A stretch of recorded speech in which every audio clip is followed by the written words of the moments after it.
이번 영상에서는 풍유와 우화, 이 풍유와 우화에 대해서 살펴보겠습니다. 먼저 목차봅니다. 비유와 활용, 비유와 시적 언술, 비유의 종류, 의미의 비유, 여기 의미의 비유와 그리고 말의 비유 두 개로 이렇게 딱 나눠서 생각해 주세요. 직유, 은유, 상징, 화류, 인유와 인용적 묘사, 제유와 환유, 풍유와 우화, 성유, 희연법이 있고요. 말의 비유에는 도치, 과장, 대조와 모순어법, 반복과 열거, 반어와 역설, 영탕과 돈어법, 여건법, 수사적 의문법, 완곡어법 등이 있습니다. 목차를 보면서 내용 생각하십니다. 네. 의미의 비유 9가지 뭐뭐 있었죠? 다 외우셨죠? 네. 직유, 은유, 상징이 있었고요. 그리고 대유에 해당하는 것 뭐가 있었죠? 제유, 환유가 있었고 살짝 풍자적인 것 화류와 풍유가 있었고요. 그리고 인유와 성유가 있었습니다. 그리고 말의 비유, 네, 도가대 했었죠. 도치, 과장, 대조. 또 열반영 했었죠. 열거, 반복, 영탄. 그리고 반영모 했었죠. 반어, 역설, 모순. 이렇게 세 가지가 있습니다. 아니, 9가지가 있습니다. 네, 제유가 영어로 synecdoche라고 하는데, 제유는 뭐예요? 일부분이 전체를 대표하는 것, 그것을 제유라고 하죠. 인접성은 제유와 환유에서 극명하게 드러나고, 요사성은 직유, 은유, 상징에서 드러난다. 그래서 제유와 환유는 인접성의 비유다 이렇게 말하고 직유, 은유, 상징은 요사성의 비유다라고 합니다. 네, 제유와 환유는 둘 다 보조관념만 나타나 있고 원관념이 숨어 있다는 면에서 상징과 유사한 속성을 가지고 있다. 그렇죠. 잘 알아두면 좋겠네요. 제유와 환유가 상징과 다른 점은 뭐예요? 원관념은 쉽게 알 수 있고 원관념이 여럿일 수 없다. 상징은 다의적 의미를 갖는다고 했죠. 다의적 성질을. 그런데 제유와 환유는 그 의미의 다양성이 한정되어 있어요. 예를 들어서 제유하면은 빵이 식량 전체를 대표하죠. 식량 전체를 나타내기도 하죠. 빵과 자유를 달라 했을 때. 그런데 빵은 그대로의 빵의 의미를 가지고 있죠. 그리고 또 대표할 수 있는 것도 식량이라는 한정된 어떤 의미 체계 안에서 이루어지고요. 환유, 요람에서 무덤까지 from the cradle to the grave라고 하는데 요람에서 무덤까지 요람 하면은 탄생이라는 거 빼놓고 다른 걸 상징할 수가 없죠. 다른 걸 의미할 수가 없어요.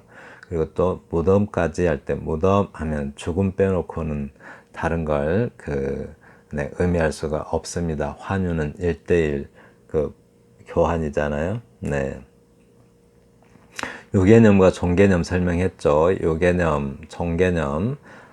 소나무는 나무의 종개념이고 나무는 소나무의 유개념이다. 이렇게 설명했죠.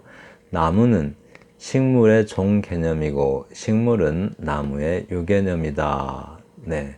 나무의 외연은 소나무, 도토리나무, 감나무, 팝나무 설명했죠.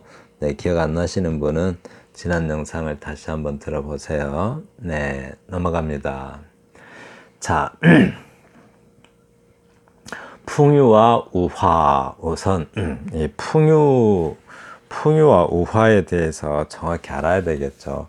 풍유, 이게 풍자를 풍자에다가 깨우칠 유자, 즉 풍자적으로 비유하는 것을 풍유라고 하죠. 그런데 영어에서 알레고리라는 말이 있어요. allegory라고 하는데 이 알레가 영어로 other, 다른 이런 뜻이고 고리가 speaking, 즉 말하기, 즉 다른 말하기라는 뜻입니다. 네, 엉뚱한 이야기 하는 거죠.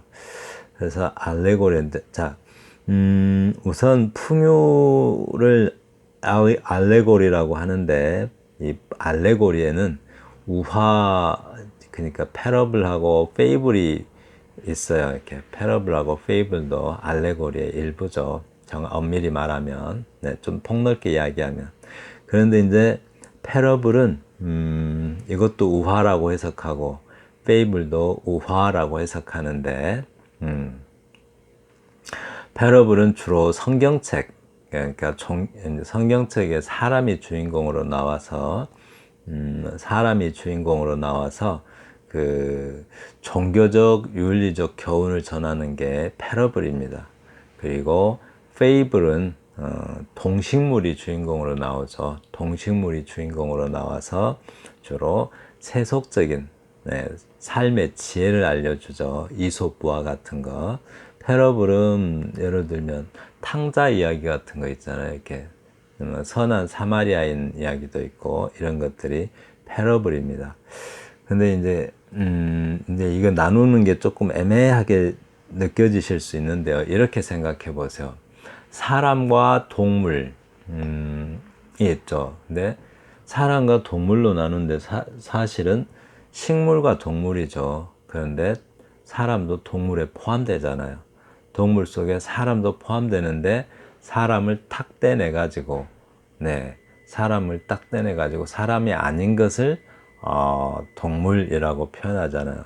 이걸 그렇게 생각하시면 돼요. 페이블을 탁 떼내 가지고, 페이블도 알레고리에 속하죠.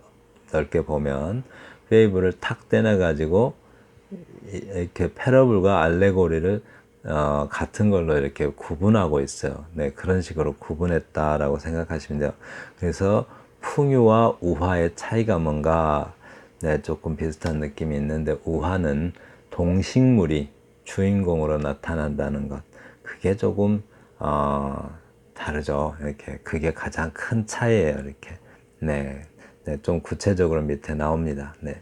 풍유는 의도하는 바 본래 의미는 숨기고 다른 말 또는 이야기를 내세워 본래 의미를 암시하는 비유법이다. 네, 그렇습니다.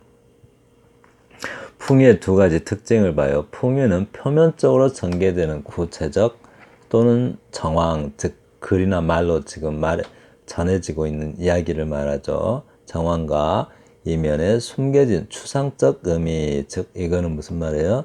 네, 화자가 의도하고 있는 숨겨진 의미죠. 그 층이 통상적으로 존재한다. 두 개의 층이 존재한대요. 네, 실제 그 글이나 말로 되고 있는 이야기 또는 그리고 화자의 의도 두 가지 층이 존재하고 있어요. 화자가 말하고 싶어하는 바. 네. 원관념이 숨고 보조관념만으로 나타나 있으므로 상징과 유사한 형태를 보여주나. 네, 상징과 유사해요. 어떤 면에서요? 보조관념만 나타난다는 점에서 상징과 유사해요. 뭐가요? 풍유가, 네, 풍유가 그렇다는 거죠. 그런데 다른 게 뭐가 있어요? 이 풍자, 비판, 교훈 꼭 세 가지 알아두세요. 풍자, 비판, 교훈 이렇게 세 가지 교훈을 적극적으로 띠고 있다는 점이 다르다라고 합니다. 그런데 풍자가 뭐죠? 풍자, 풍자할 풍자에다가 찌를 자자잖아요. 풍자, 찌를 자자. 네. 그러니까 풍자는 좀 아파요. 어딘지 모르게 아프게 찌르는데 말로 찌르는 거죠. 그런데 그냥 말로 찌르기만 하는 게 아니라 약간의 유머가 있습니다. 유머가 있고 그리고 비판도 있고 그래요. 네, 비판을 하긴 하는데 약간 유머라는 여유를 가지고 비판을 하죠. 그것을 풍자라고 합니다. 네. 다음 인지부조화. 네, 하도 인지부조화가 많이 나와서 제가 시를 공부하시는 분들은 좀 알아둘 필요가 있다고 생각해서 제가 여기서 좀 설명 좀 하려고 적어놨습니다. 인지부조화, 영어로는 cognitive dissonance라고 하는데요. 네, 부조화의 인지부조화. 인지가 뭐죠? 인지, 네, 인지에 대해서 여러 번 말했었죠. 네, 의식이 있고, 감각이 있고, 지각이 있고, 감지가 있고, 그리고 인지가 있는데, 즉, 지각한 것을 정보 처리까지 돼 있는 상태가 인지입니다. 정보 처리까지. 네. 정보 처리까지 돼 있는 상태가 인지인데, 자, 이미 이제 어때요? 인지는 정보 처리까지 돼 있으니까 믿음의 상태이고 그 믿음을 바탕으로 태도를 갖고 행동을 가지고 있는 상태이죠. 정보 처리가 다 돼 있으니까. 근데 알고 보니까 이미 정보 처리가 끝났는데 알고 보니까 자기 생각이 틀린 것 같아요. 네, 틀린 것 같아요. 그 상태가 바로 인지 부조화라고 해요. 그런데 인지 부조화를 하면 인지 부조화 상태에 이르게 되면 우리가 왜 자기가 믿었던 바가 틀렸잖아요. 그러면 거기에서 스트레스를 받아요. 어떤 사람을 범죄자다라고 확신했는데 시간이 지나 보니까 범죄자가 아닌 것 같아요. 그러면 이제 이 사람들이 자기가 믿었던 바를 또 지금까지 말해왔던 바를 다 뒤집어야 되잖아요. 부정해야 되고 또 용기 있는 사람들은 사과도 해야 되겠죠. 네, 사과라는 것, 그죠? 어떤 사람이 자기 잘못에 대해서 사과한다는 것은 대단한 용기와 지혜가 필요합니다. 네, 비겁한 사람들은 사과 못해요. 그래서 이제 사과를 못하니까 어떻게 해요? 네, 자기 방어 기제가 작동을 합니다.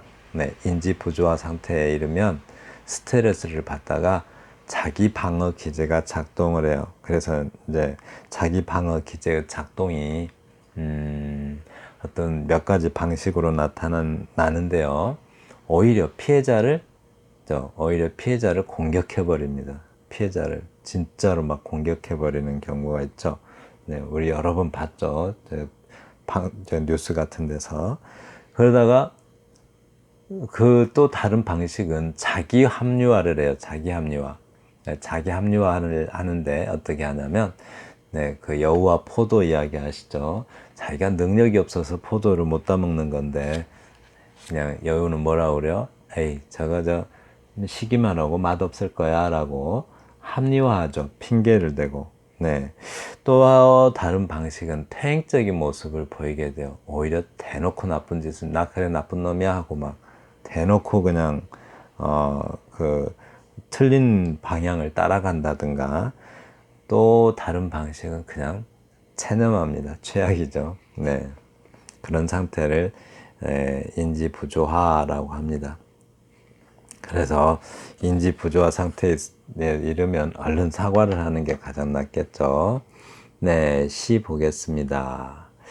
자, 풍요와 상징의 차이는 기억나나요? 금방 설명했는데 풍요와 상징의 차이 딱.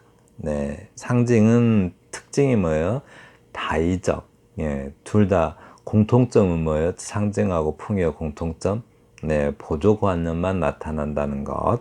네, 그게 이제 온관념은 없고 보조관념만 나타난다는 것. 온관념이 없는 게 아니라 숨어 있죠. 네. 네, 다른 점은 이렇게. 네, 상징의 가장 큰 특징은 다이성을 가지고 있다라는 거고, 풍요는 이제 어떤 것을 가지고 있을까요? 풍요, 자 봐요. 풍요 금방 세 가지 막 읊었죠. 자 봐요. 시 보겠습니다. 그날 그날의 현장 검증 황지우. 어제 나는 내 귀에 말뚝을 받고 돌아왔다. 오늘 나는 내 눈에 철조망을 치고 붕대로 감아버렸다. 내일 나는 내 입에 흙을 한 삽 쳐놓고 솜으로 막는다. 날이면 날마다, 밤이면 밤마다 나는 나의 일부를 파묻는다. 나의 증거인멸을 위해, 나라의 살아남음을 위해. 시적 내용은 어렵지 않죠. 네, 근데 이제 이게 한번 볼까요? 이제 지금 나타나고 있는 것은 말뚝, 귀에다 말뚝을 박아버린대요. 이게 풍요가 되려고 한다면 일단은 글 자체가, 네, 이 말 자체가 상식적이지가 좀 않아요, 이렇게. 네, 상식적이고, 귀에다 말뚝 박는 사람이 어디 있겠어요? 그죠? 이렇게.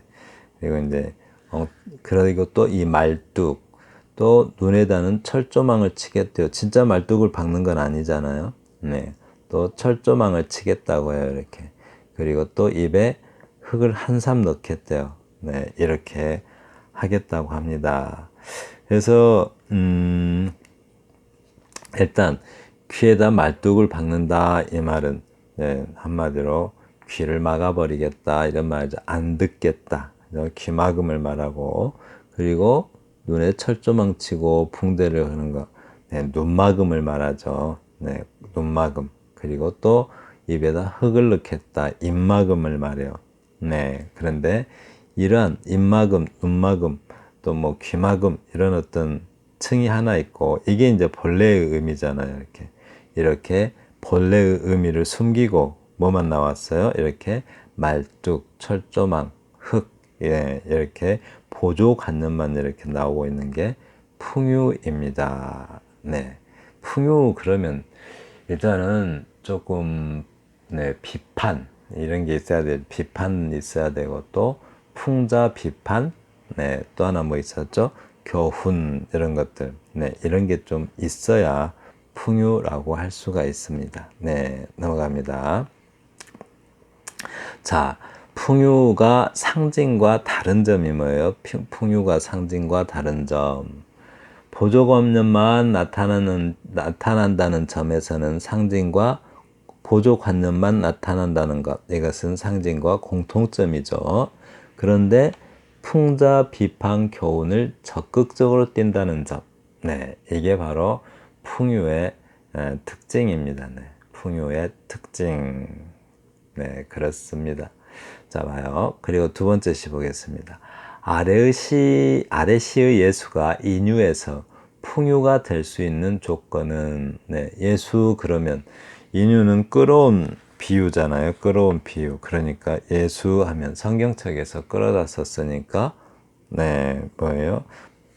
풍유가 아니고 인유죠, 인유. 끌어온 비유니까 인용적 비유를 인유라고 하잖아요. 인용해서 비유하는 것. 즉 성경책에서 인용해 왔잖아요. 네, 그런 것을 인유라고 합니다. 그런데 이제 자 보겠습니다. 서울의 예수 정호승. 예수가 낚싯대를 들이우고 한강에 앉아 있다. 강변에 모닥불을 피워놓고 예수가 젖은 옷을 말리고 있다. 들풀이 날마다 인간의 칼에 찔려 쓰러지고 풀의 꽃과 같은 인간의 꽃 한 송이 피었다 치는데 인간이 아름다워지는 것을 보기 위하여 예수가 겨울비에 젖으며 서대문 구치소에 벼락에 기대어 울고 있다. 네. 자, 일단 예수 자체는 인유죠. 그런데 이제, 근데 이제 봐요. 인유인데, 이게 이제 풍유가 되려고 하면은, 네, 풍자, 또 비판, 또 교훈, 이런 것들이 있어야 풍유가 된다고 그랬죠. 네. 그런 게 있어야 풍유가 되는데, 또 이제 약간은 우리가 코미디언들이 사람들을 웃게 하려고 하면은, 네, 웃게 하려면은 뭔가 일상적이지 않죠. 일상적이고 상식적이지 않은 것을 가지고 많이 웃기죠. 그런데 그게 남에게 피해를 주면은 그것은 폭력이 되지만 피해를 주지 않는 거면 웃음을 유발할 수가 있겠죠. 네, 그래요. 그래서 풍유하려면 약간 풍자성을 띤 비유잖아요. 그래서 풍자는 뭐예요? 약간의 유머가 있어야 돼요. 유머. 약간 우스꽝스러움이 있어야 풍유다운 느낌이 있습니다. 그래서 예수가 낚시를 들고 한강에 앉아있다. 이것도 일반적이지가 않죠. 어떻게 예수님이 네, 한강에 낚싯대를 들이고 있겠어요? 네, 그리고 강변에 모닥불을 피워놓고 예수가 젖은 옷을 말리고 있다. 또, 이 젖은이란 말 나오면은 딱 느낌 한 두 가지로 와야겠죠. 어떻게요? 하나는 슬픔에 젖었거나 또 하나는 행복에 젖었거나 하는 거겠죠. 여기서는 뭘까요? 들풀들이 날마다 인간의 칼에 찔려 쓰러지고 풀의 꽃과 인간의 꽃, 풀의 꽃과 같은 인간의 꽃 한 송이 피었다 지는데 인간이 아름다워지는 것을 보기 위하여 예수가 겨울비에 젖으며 서대문 구치소 담벼락에 기대어 울고 있다. 서대문 담벼락에 예수가 기대어 울고 있대요. 네. 이 자체가 그 뭐죠? 이 자체가 뭔가 그 비판을 하고 있죠. 예수가 나타났다 하면은 그러니까 예수가 서울에 나타난 것도 그 자체가 비판적 요소를 가지고 있죠. 왜냐하면 예수 그리스도께서 이 세상에 왔다면 첫째는 뭐 구원하러 왔을 수도 있겠죠. 근데 또 하나는 징벌을 하러 올 수도 있겠죠. 그런데 여기에서 예수 그리스도가 인간을 가장 사랑하는 예수 그리스도가 서대문 구치소 담벼락에 기대어서 울고 있대요. 그러니까 서울이라는 세계가 말세임을 의미하고 있고, 네, 그 상태를 비판하고 있습니다. 네, 그래서 풍요가 됩니다. 네, 한번 볼까요? 예수가 인유에서 성경에서 가져왔으니까 인용적 비유죠. 인용해서 비유한 것이죠. 그래서 인유인데 풍유가 될 수 있는 조건은 어떤 거요? 예수 자체는 인유에 해당한다. 미시의 예수는 서울에 나타난 예수이며 비판의 의미를 담는다. 은유적이고 의인화된 표현, 의인화된 표현, 풍자, 비판, 교훈이 담겨 있으므로 풍요에 해당한다. 이 의인화, 원래 이제 의인화하면 식물이나 동물을 의인화하는데 신을 인간처럼 표현하는 것, 이것도 의인화입니다. 영어에서 동식물을 의인화하는 것을 personification이라고, anthropomorphism이라고 해요. 신을 인간처럼 표현하는 것을 anthropomorphism이라고 합니다. 네. 그 다음 아래 시는 왜 풍요인가? 이 시가 풍요인 이유를 말하래요. 한번 읽어볼까요? 계층론 이윤택 몽당 숟갈 하나 없이 만나 10년 만에 주택공사 아파트 13평에 입주하는 날 우리 부부는 오색 테이프를 준비하였다. 뭐 준공식이 따로 있습니까? 남강땡 봉사보다 못할 건 또 어디 있습니까? 나도 흰 장갑 끼고 스테인리스 가위 들고 제법 당당하게 웃었지만 왜 이리 죄송스러운지 송산내과 원장님께서 어머니의 진료를 거부하셨을 때 그 빤빤한 통일 주체 대의원 아랫배 한 대 콱 질러받지 못하고 철진한 남방 셔츠 떼국물에만 신경이 쓰여 죄송스럽게 병문을 나섰던 10년 전 가을 그때부터 국어, 영어, 수학, 일반 사회, 국사 모든 대학 입시와 똑같은 과목인데 괜스레 아는 사람 만날까봐 몸둘 바를 몰랐던 지방행정서기보 시험장애까지 죄송스러움은 항상 나의 밥이었습니다. 오늘 우리 가족 입주식 죄송스러워야 하는 마음이야 사실 그렇게 죄송스러울 건 없지 않은가. 이 악물고 오색 테이프 뭉텅 잘랐습니다. 네, 내용은 어려운 거 없죠. 네, 여기 빨간 거 시가 아니라면 몸두다잖아요. 몸두다가 한 단어가 아니니까 이렇게 띄어 쓰셔야 돼요. 근데 이제 읽을 때 호흡을 위해서 몸둘 발을 이렇게 해야 되겠죠. 여기서 이렇게 띄워 놓으면 몸둘 발을 이렇게 되니까 호흡을 위해서 이렇게 일부러 이렇게 만들어 놓은 것 같아요. 웬만하면 아주 맞춤법을 지켜주시고 아주 이렇게 유명한 시인이 되면 맞춤법을 마음대로 하셔도 됩니다. 네. 아래 시는 왜 풍요인가? 네, 일단 이거 봐요, 이렇게. 이제 아주 그 어렵게 살다가, 그죠? 아주 어렵게 살다가 겨우 집 한 채 얻어서, 작은 집 한 채 얻어서 이사를 가는 장면입니다. 자, 그런데 이 오색 테이프라는 것 봐요, 이렇게. 준공식 할 때 자르는 게 오색 테이프잖아요. 준공식은 어떤 데서요? 아주 큰 공사를 할 때 준공식을 하죠. 댐 공사처럼. 이 남강댐 공사처럼 큰 공사를 할 때, 그럴 때 오색 테이프를 자르면서 준공식이라는 걸 하죠. 네. 근데 이제, 그러니까 공사를 마쳤을 때 하는 거죠. 근데 여기는 이제 겨우겨우 애써서 이제 집 하나 장만하는 일을 마쳤죠, 이제. 예, 이사를 들어가야 돼요. 그런데, 이 화자에게는 그 작은 집 한 채 마련해서 이사 들어간 것이 난강땡임이라는 그 어마어마한 공사와 맞먹는다고 해요. 그래서 아주 압도적이고 기념비적인 사건이다라고 이렇게 말하고 있습니다.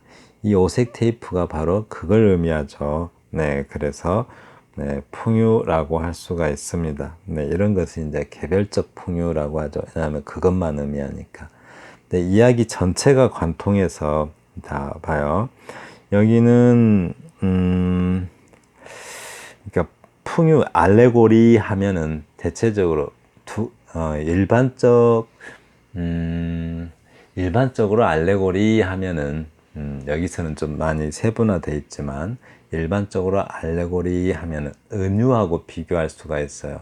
은유는 한 문장이나 한 작은 그 어구, 네, 작은 말, 문장 단위, 문장 이하의 단위에서 내 마음은 호수다 이러듯이 이렇게 작은 문장 단위에서 이루어지는데 풍유, 즉 알레고리는 글 전체를 관통해서 은유가 일어나는 것. 네, 이게 이제 이걸 일반적으로 알레고리라고 합니다. 그게 일반적인 알레고리인데 여기서는 좀 세분화되어 있죠. 네.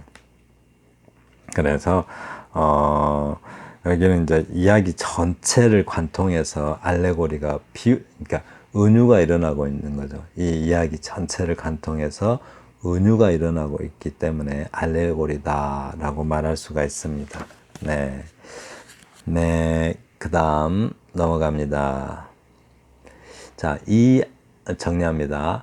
아래 시는 왜 풍유인가? 풍유는 본뜻을 숨기고 비유적 말만, 비유하는 말만으로, 네, 본뜻은 숨기고 있죠.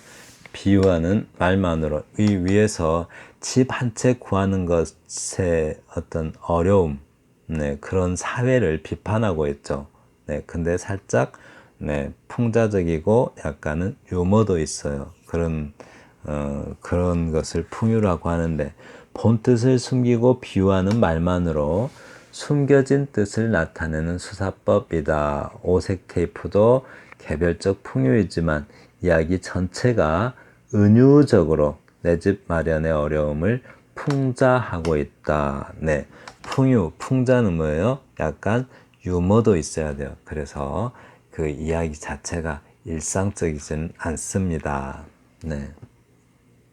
다음 볼까요? 시 속의 어떤 사물, 여기서는 오색 테이프죠. 시 속의 어떤 사물이나 구체적인 정황, 여기서 구체적인 정황은 내 집 마련하여 입주하는 일이죠. 구체적인 정황이 숨겨진 관념, 즉 여기서는 내 집 마련의 어려움이라는 비판이죠. 숨겨진 관념을 전달하는 형태를 뭐라고 그래요? 관념의 풍유라고 한다. 네, 풍유는 다 관념의 풍유입니다. 근데 어떤 것만 관념의 풍유가 아니냐면 역사적 인물이나 사건을 풍유할 때는 역사 정치적 풍유, 네, 금방 티가 나요. 이렇게 이런 거는 딱 읽어도 티가 나니까 역사 정치적 풍유라고 하는데 나머지는 전부 다 관념의 풍유라고 합니다. 왜요? 이 관념이라는 어떤 상징적 내용들은 또는 의미하는 바는 네, 숨겨져 있잖아요. 그게 숨겨져 있죠. 그래서 관념의 풍유라고 합니다. 네, 다음 우화란. 자, 우화가 영어로 fable입니다. 자, 동식물을 우화의 특징이 뭐예요? 동식물을 주인공으로 하여 인간의 삶을 암시하는 이야기 형태로 풍자나 교훈을 담는다. 네, 풍자, 비판, 교훈. 대부분 이제 우화는 뭐 동물농장이나 뭐 이솝우화 이런 거 보시면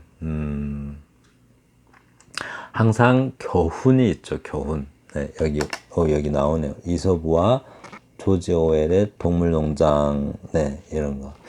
동물농장. 아주 중요한 작품이. 조지 오웰의 작품 제일 유명한 게 아마도 그 1984인가 그러죠. 네, 동물농장하고 1984는 절대 필수 독서입니다. 반드시 읽어보셔야 돼요. 네. 네, 우화도 마찬가지로 우화도 뭐 풍류에 속할 수 있다고 그랬죠. 약간 풍자적이기도 하고 약간 유머가 있죠. 유머. 그러면서도 교훈을 담고 있다는 것. 네, 그게 이제 우화입니다. 네. 아까 그 성경에 주로 등장하는 이야기 그거 뭐라고 그랬어요? 선한 사마리아인 또 탕자 이야기 이런 것들을 주로 패러블이라고 한다고 그랬죠. 네, 그걸 그냥 알레고리라고 하셔도 돼요. 알레고리. 네, 그냥 알레고리고 패러블도 그냥 알레고리라고 하셔도 되고 동식물이 등장한 거. 네, 이거는 페이블이라고 생각하시면 됩니다. 네, 패러블로 하지 못하는 이유가 패러블은 대부분 성경에서 나오는 종교적, 윤리적 교훈을 전하잖아요. 근데 패러블이라고 하지 않고 알레고리인 이유는 성경 종교적 아닌 사회 현상 비판 같은 것이기 때문에 알레고리와 페이블로 나눕니다. 네, 알레고리와 페이블로 나눈 이유가 그렇습니다. 대부분 우리가 알레고리 하면 종교적 이야기는 아니잖아요. 그래서 알레고리와 페이블로 이렇게 나누고 있어요. 네. 네, 시 보겠습니다. 풍요가 아니고 우화인 이유는 이라고 했어요. 동화 공부 파랑새와 들쥐 홍윤숙. 여름날 파랑새는 나뭇가지 사이를 날아다니며 즐거운 노래를 불렀습니다. 하느님 주신 천직 고운 목청 힘껏 뽑아 신명을 다하여 불렀습니다. 하늘의 아버지도 땅 위의 사람도 파랑새의 노래에 귀 기울이고 흐르는 이마에 땀을 씻으며 이따금 이 세상 사는 아름다운 의미를 생각하곤 했습니다. 들판에 들쥐도 파랑새의 노래를 공으로 들으며 열심히 겨울살이 알곡들을 실어 나르며 하늘의 아버지가 파랑새의 몫으로 남겨놓으신 나뭇가지 빨간 열매까지 몰래몰래 물어다 쌓았습니다. 이윽고 겨울이 오고 눈이 내리고 추위와 굶주림에 지친 파랑새는 들쥐의 집을 찾아갔지만 그는 깔깔 웃으며 목에 힘주며 안 되지 안 돼. 일하지 않은 자 먹지 말아야지. 아버지가 그렇게 일러주었지. 뚱뚱하고 뚱뚱한 배를 흔들며 연신 깔깔 웃었습니다. 불쌍한 파랑새는 물론 옛날 이솝 동화의 배짱이처럼 겨울 들판에서 죽었는데요. 오늘은 그 뒷이야기를 마저 하지요. 그렇게 파랑새가 죽은 지 얼마 안 가서 이번에는 못에 갔던 들쥐가 병이 났죠. 가슴이 답답하고 목이 마르고 공연히 숨이 차고 식욕이 없고 꿀처럼 달던 잠도 간데 없고 식탁에 그득한 산의 진미 뜰의 보리나락도 시들했어요. 마음의 동맥경화, 빈혈, 결핍이 들쥐를 시름시름 알아눕게 했지요. 백약이 무효한 병석에 들쥐는 문득 파랑새의 노래가 그리웠어요. 지금은 죽어 이 세상에 없는 파랑새의 노래가 생각났어요. 아, 그 노래 한 곡조만 내가 들으면 답답한 가슴 뚫리겠는데 생각하며 힘없이 보릿단 위에 쓰러졌어요. 그리고는 다시 눈뜨지 못했죠. 하늘의 아버지가 처음부터 그들의 이야기를 지켜보고 계셨지요. 라고 했습니다. 네, 이게 우선 한글 맞춤법 좀 볼게요. 눈뜨다 이거는 한 단어로 했으니까 이렇게 붙였을 수 있습니다. 그런데 알아눕다 이것도 한 단어니까 붙였을 수 있어요. 붙여 쓰셔야 돼요. 다른 데서는. 여기서는 호흡 때문에 이렇게 띄었었는데 붙여 쓰셔야 돼요. 네, 이 배짱이 이거 정확히 쓴 건데요. 아이 쓰는 사람들이 참 많습니다. 그리고 안 되다 이거는 네, 웬만하면 반드시 붙여 쓰세요. 반드시 띄어 쓰세요. 반드시. 안 되다를 붙였으면 불쌍하다 뭐 이런 뜻이에요. 안 되다 붙였으면 웬만하면 반드시 띄어 쓰세요. 안 되지 안 돼 할 때 되다의 반대말로 쓸 때는 안이 부사기 때문에 반드시 띄었습니다. 네. 다음 여기는 의도하는 바가 있어서 붙여 쓴 것 같아요. 귀 기울이다 할 때 귀 기울이다는 한 단어로 없으니까 띄어 쓰는 것이 맞습니다. 네, 한글 맞춤법 네, 틈날 때마다 한 번씩 네, 보셔야 해요. 이거는 전형적인 우화죠. 일단은 파랑새가 사람처럼 행동하고 있잖아요. 네, 그러니까 의인화돼서 파랑새와 들쥐가 의인화돼서 나타나고 있어. 네, 그래서 이거는 우화가 맞습니다. 그리고 이제 일단 파랑새는 가수니까 정신 노동자라고 할 수 있고 들쥐는 열심히 육체 노동을 하는 육체 노동자라고 할 수가 있죠. 그런데 이제 어떤 정신 노동 그러니까 파랑새와 들쥐에게 각각 파랑새에게는 정신 노동자라는 그리고 들쥐에게는 육체 노동자라는 바로 그러한 어떤 인격적 묘사라고 하죠. 즉 사람 같은 요소, 인격적 요소를 부여해서 표현하고 있습니다. 네, 그렇습니다. 그러니까 사실은 그리고 이제 뭘 비판하고 있어요? 각자 그러니까 파랑새도 나름 혼신의 힘을 다해서 신명을 다해서 노래를 불렀잖아요. 그런데 들쥐는 파랑새가 놀고 있는 것처럼 여겼다는 거죠. 네. 그래서 각자의 역할을 그러니까 각자의 파랑새를 그런 식으로 놀고 먹었다라고 파랑새를 비판하면서 파랑새를 돌보지 않은 들쥐도 결국은 죽게 되는 건데 그러니까 각자의 역할에 맞는 각자의 노동을 인정하지 못해서 이르게 된 어떤 뭐랄까 비극적 결말, 네 그것을 비극적 결말을 네 비판하고 있습니다. 자 아래시가 풍요가 아니고 우화인 이유는 네 풍요는 대부분 사람이 나오죠. 자 넓게 보면 우화도 풍요에 속한다. 구별하자면 우화는 동식물이 의인화하여 세속적 교훈의 각자의 역할을 인정하라는 거죠. 각자의 수고를 인정하고 각자의 역할을 인정하면 저런 비극적 결말이 안 왔겠죠. 파랑새도 살았을 것이고 또 들쥐도 살았겠죠. 개미와 배짱인가요? 제가 이솝우화에서는 원래는 그것도 아닌가 봐요. 어디서 건너오다가 그렇게 바뀌었다고 해요. 풍유는 정치적, 사회적 비판을 풍자적, 암시적으로 전달하는 수법이다. 네, 풍유라고 하고, 네, 대부분 풍유 그러면은 패러블하고도 조금 성격이 다르네요. 대부분 풍유는 정치, 사회적 비판을 풍자적, 암시적으로 전달하는 수법이다. 그런데 패러블은 주로 성경 이야기만 다루죠. 그래서 풍유 이렇게 구별할 수 있겠습니다. 근데 뭐 사람이 이렇게 등장한다는 면에서는 또 패러블하고도 비슷한 느낌입니다.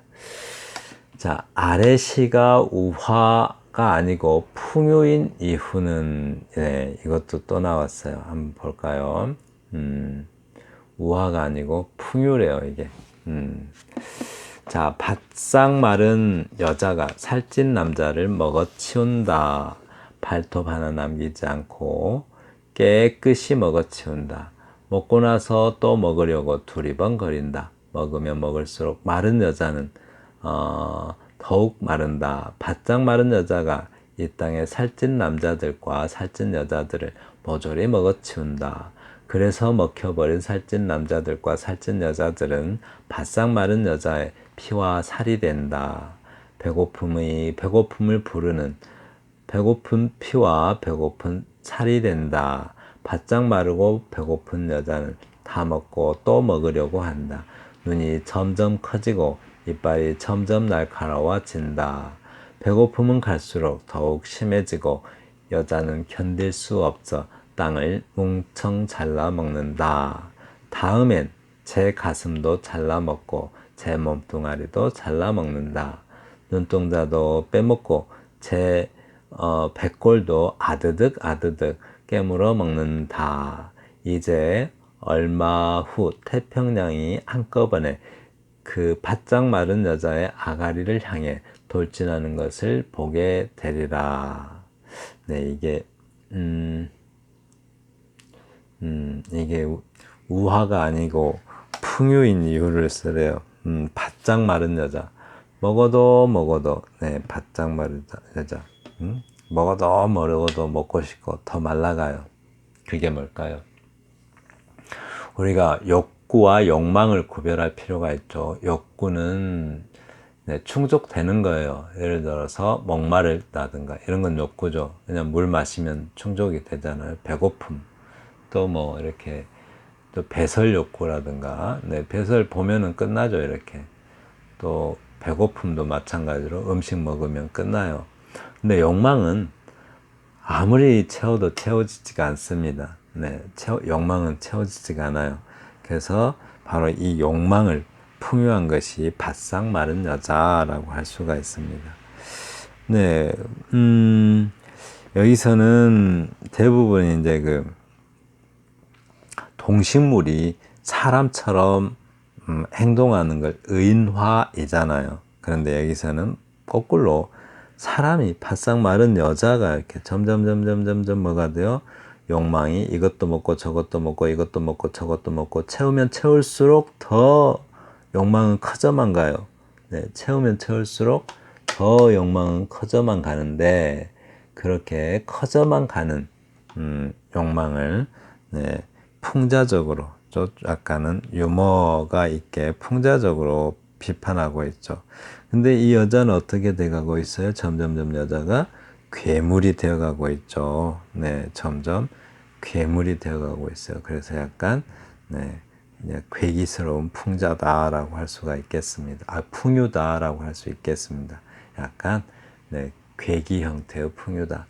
네, 이렇게 아드득 네, 여기서는 띄어쓰는 게 더 어울리죠. 그런데 네, 같은 말을 반복하는 것, 같은 소리를 반복하는 것을 첩어라고 합니다. 그런 첩어는 꼭 이렇게 붙여 쓰는 것이 맞습니다. 첩어도 합성어니까 붙였습니다. 자, 그래서 네, 이게 뭐예요? 점점점 나중에는 네, 저기 태평양까지 먹어치울 거래요. 네, 뭐 결국 뭐 욕망이 끝없는 욕망 때문에 뭐 예상할 수 있는 그런 뭐 비극적 결말이죠.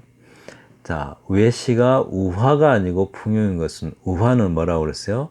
동식물, 네, 동식물의 의인화와 풍자적 교훈이 있어야 네, 우화입니다. 네? 동식물이 의인화되고 풍자적 교훈이 있는 것, 그것이 우화입니다. 그리고 인간이 인격적인 요소를 잃고 여기서죠. 인격적인 요소를 잃고 비인격적인 괴물의 형태로 괴물로 나타나는 형태이다. 따라서 즉 상식적이지 않은 이야기에 네, 이게 이제 풍요의 기본 조건들이죠. 상식적이지 않은 이야기에 풍자와 비판이 들어있으므로, 네, 이거 아주 중요합니다. 네, 아주 상식적이지 않은 이야기에 풍자와 비판이 들어있으므로 괴기담 형태의 풍유이다. 네, 상식적이지가 않아요. 풍유는. 풍유가 뭐예요? 그냥 그렇게 풀어요. 풍자적 비유 이렇게. 네, 그렇게 푸시면 돼요. 그런데 뭐예요? 주로 사람이 그리고 상식적이지 않은 이야기에 풍자와 비판. 근데 풍자에는 뭐가 있어요? 유머가 있어요. 유머가 있고 약간 아프게 비판을 하는 거. 그게 풍자예요. 네, 그렇게 비유하는 게 풍유입니다. 우화는 뭐가 특징이에요? 우화는 동식물이 의인화돼서 나타나는 것. 그것이 우화의 특징입니다. 자, 풍유와 우화 활용 보겠습니다. 풍유와 우화의 활용. 네, 낡은 풍유를 의미 있게 살려낼 조건. 제가 늘 강조하는 거 있죠. 뭘 이렇게 살아나게 하려면 뭐가 있어야 된다. 이렇게 뭐 해야 한다. 라고 늘 강조하던 거 있었죠. 제목, 회전의자. 나도 거기 한번 앉고 싶었어. 거기 앉아 한 바퀴 도는 맛이 그만이라며, 허나 이젠 세상에 회전의자에 질린 사람이 많아. 회전목마가 되어 달리고 있어. 미칠 듯이 빠르게 돌고 돌리고, 나사는 빠져 나동그라져도 그늘도 없는 회색 건물 및 어디서 실려왔는지 모를 회전의자 한 트럭. 네, 이렇게 돼 있어요. 회전의자가 지금은 조금 다르죠. 회전의자 뭐 그렇게 긍정적으로 안 볼 수도 있죠. 근데 과거에 회전의자는, 네, 출세의 상징이었습니다. 높은 자리 가면 회전의자에 앉아서 이렇게 빙빙 도는 거, 네, 그게 출세의 상징이었는데, 그러니까 옛날 이야기인 거죠. 그래서 회전의자가 출세의 상징처럼 여겨지는 것은 뭐예요? 이렇게 아주 낡은 풍자죠. 네, 출세. 만약에 이게 회전의자가 출세를 의미한다면 이거는 낡은 풍자예요. 근데 자꾸 그 상징하고 자꾸 헷갈리시면 안 돼요. 상징은 굉장히 다층적 의미를 갖습니다. 근데 풍유는 그러지 않고요. 자, 봐요. 나도 거기 한번 앉고 싶었어. 거기 앉아 한 바퀴 도는 맛이 그만이라며 하는데, 여기도 굉장히 이렇게 빤한 이야기죠. 네, 빤한 이야기를 하고 있어요. 거기 앉고 싶어서 거기 앉아 한 바퀴 도는 맛이 그만이라며, 허나 이젠 세상에 회전의자에 질린 사람이 많아. 회전목마가 되어 달리고 있어. 이 말 좀 봐요. 이제는 회전의자에 질린 사람이 많다고 합니다.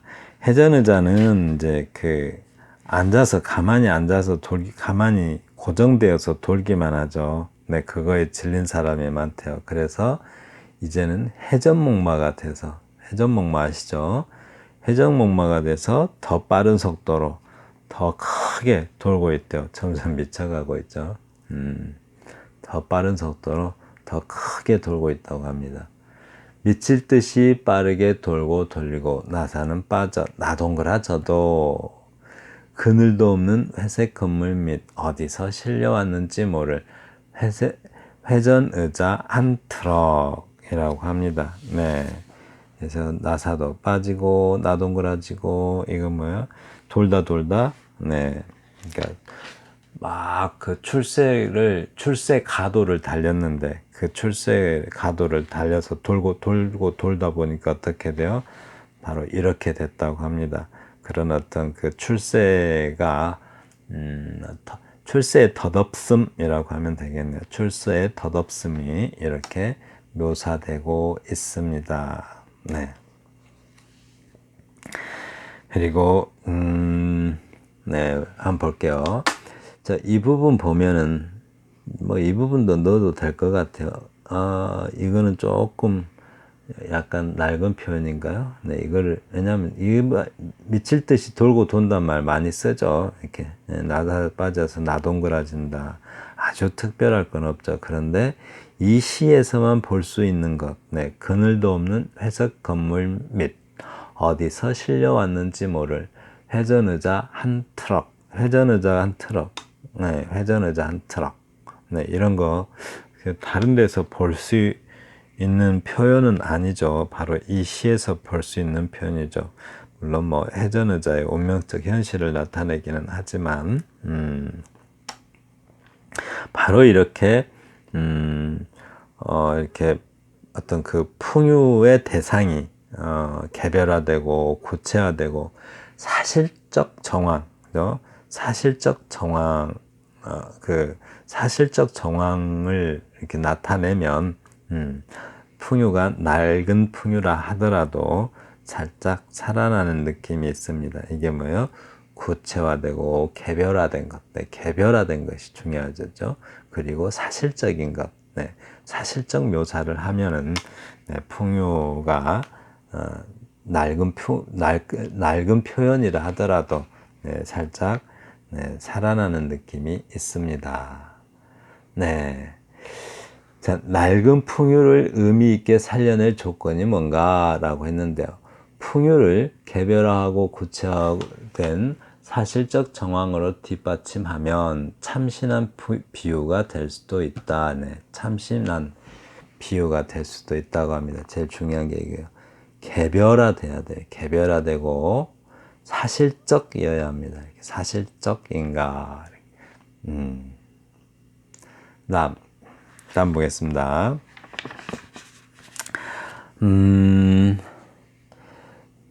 밤마다 별들이 작은 꽃. 네, 이거는 이제 우화가 아닌 이유를 묻고 있어요. 우화가 아닌 이유. 밤마다 별들이 내려와 작은 꽃에게 말했다. 너는 참으로 아름다워. 그럴 때마다 꽃은 얼굴을 붉히고 고마워하고 행복해했다. 간혹 비가 오거나 눈이 오거나 별들이 찾아오지 않는 밤에는 작은 꽃은 두 손 속에 얼굴을 묻고 외로워 울었다.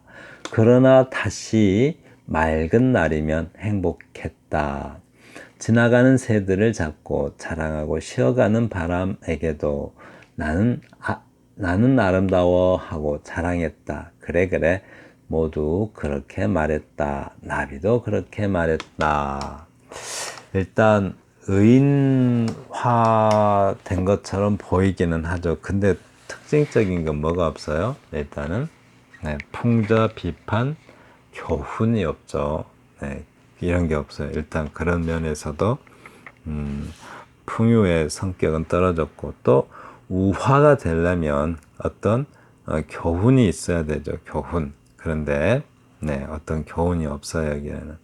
그러니까 여기서 나타나는 별이니 꽃이니 이런 것들, 꽃, 네, 이런 것들 또 있죠. 여기 있는 사물들, 여기 있는 사물들은 어떤 것을 암시하고 있는 바가 없어요. 그냥 별이에요, 별.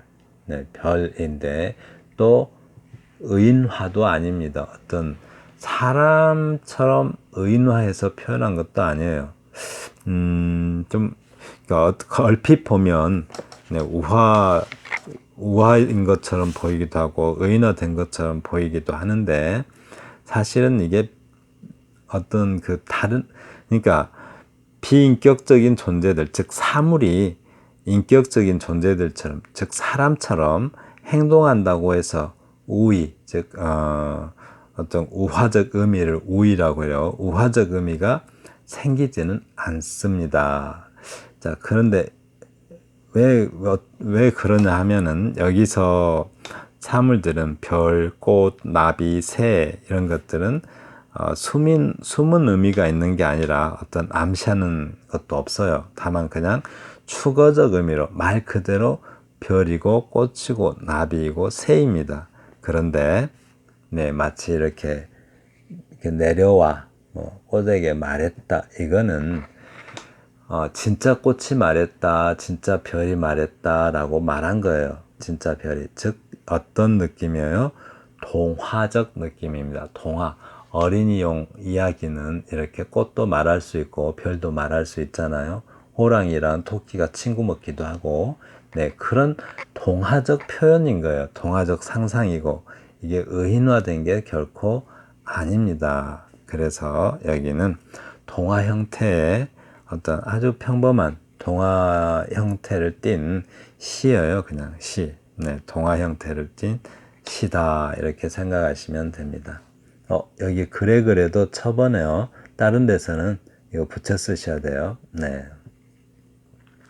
한번 볼까요? 아래 시가 우화가 아닌 이유는 비인격적 존재들이 인격적 존재들처럼 행동한다고 해서 우의, 즉 우화적 의미죠. 우의가 발생하는 것은 아니다. 동식물들이 사람처럼 행동하다 하더라도 추가적 의미를 가지면 별이 진짜 별이고 꽃이 진짜 꽃이면 이 말이죠. 평범한 동화 형태의 시이다 라고 이해하시면 되겠습니다. 네, 다음. 아래 시가 우화에 속할 수 있는 이유는 네, 작은 꽃의 개작입니다. 네, 이걸 보시면 우화라는 걸 금방 알 수가 있어요. 작은 꽃이 하나 있었다. 너무 작아 잘 보이지 않았고 풀에 자주 가려지기도 했다. 그래서 아무도 도와주지 않는다고 자주 울었다. 이곳이 못생긴 풀들이 사는 풀숲이라서 그래. 내가 있을 장소가 아니야. 작은 꽃은 큰 꽃들 어울려 피는 곳으로 갔다. 나 여기 있을 테야. 큰 꽃들 옆으로 다가간 작은 꽃이 말했다. 그래, 그렇게 하렴. 큰 꽃은 작은 꽃을 내려다보며 고개를 갸웃했다. 그리고 작은 꽃이 있던 풀숲을 보았다. 작은 꽃이 떠나버린 곳에는 사라진 작은 꽃을 찾는 풀들만 무성했다. 큰 꽃들 사이에 자리 잡은 작은 꽃은 큰 꽃들의 빛과 향기에 눈이 부셨지만 참았다. 사방은 온통 큰 꽃들의 빛과 향기로 가득 차 있었다. 작은 꽃의 빛과 향기는 그 속에 묻혀 사라지고 큰 꽃들에 가려져 햇빛도 받지 못했다. 병든 작은 꽃은 내 빛, 내 향기 했지만 때는 이미 늦어 있었다. 넘어지며 기며 제 자리로 돌아간 작은 꽃은 이미 빛과 향기가 없었다. 라고 합니다. 네. 어떤 헛된 욕망, 그죠? 허영심이라고 할까요? 허영심 때문에 자기 동료들을 깔보고, 네, 좀 큰, 한 단계, 좀 더 큰 것에 대한 어떤 욕망을 찾아서 떠났다가 비극을 맞게 됐네요. 일단 여기에서는, 일단 여기에서는 약간 유머도 있고, 그리고 또, 교훈도 있죠. 비판도 있고, 풍자도 있고, 다 있어요. 그러면 일단은, 네, 풍요의 요건을 띄었는데, 풍요라고 보지 말고, 네, 이걸 뭐로 봐야 되겠어요? 우화로 봐야겠죠. 왜요? 동식물이 의인화돼서 등장하였기 때문에 우화로 보는 것이 맞습니다. 네, 잘 이해되셨죠? 네, 우화의 조건이 뭐예요? 동식물이 등장인물로 나오고 풍자적, 비판적, 교훈적 의미를 띠고 있고 살짝 유머가 섞여 있어요. 뭔가 좀 약간 우스꽝스러운 모습들이 섞여 있다라고 생각하시면 됩니다. 네, 자, 여기 좀 여기 좀 볼게요. 자리 잡은 할 때 자리를 잡다 이기 때문에 띄어 쓰시는 거고, 가득 차 할 때 가득도 가득이 부사니까 이렇게 띄어 쓰십니다. 네, 부사와 이렇게 띄어 쓰는 게 맞아요. 네. 자, 그런데 위에 시가 우화에 속할 수 있는 이유는 뭔가? 우화에 속하는 이유가 뭐예요? 일단 동식물이 의인화되었다는 점, 그리고 작은 꽃이 의인화됐죠. 큰 꽃도 의인화됐죠. 그리고 암시적 우위, 헛된 욕망이라는 암시적 우위를 가지고 있으므로 우화입니다. 우위는 우화적 의미 이렇게 생각하시면 됩니다. 다음 영상에서는 성유, 성유에 대해서 알아보겠습니다. 감사합니다.